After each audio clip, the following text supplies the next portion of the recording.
Within weeks of George Floyd's killing, we saw a lot of corporations coming out, making statements in support of Black Lives Matter, making statements against racism.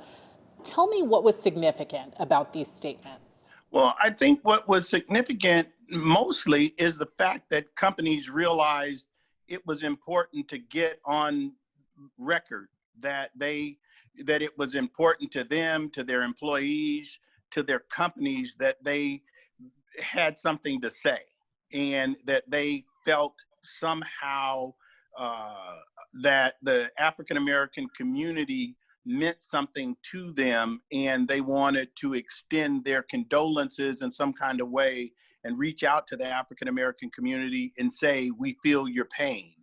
And that was something they wanted to do, and do it quickly in that moment. Beyond those statements, companies have pledged to do everything from donate money to organizations that fight racism to hiring more diverse workforces. Have those actions been enough so far? I think some have made some actions. I think some have started taking actions. I don't think that they have lived up to all of the pledges that they have made.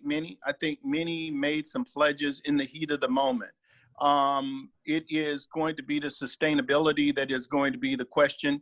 A year from now, it will be interesting to go back in and see, quite frankly, Kristen, how many of them do have more African Americans on their boards? How many of them do have more African Americans in their workforce? How many of them have partnered with African American organizations? Those are the things that can really make a difference in the life of a community. And if they did those things a year from now, then you can say that this George Floyd moment was worth all it was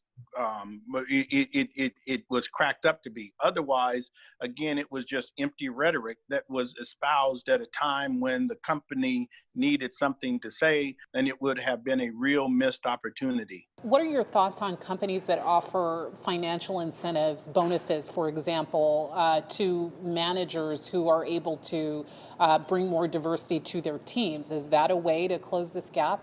Absolutely. Absolutely. I think that everyone should have that as one of their elements of their job description.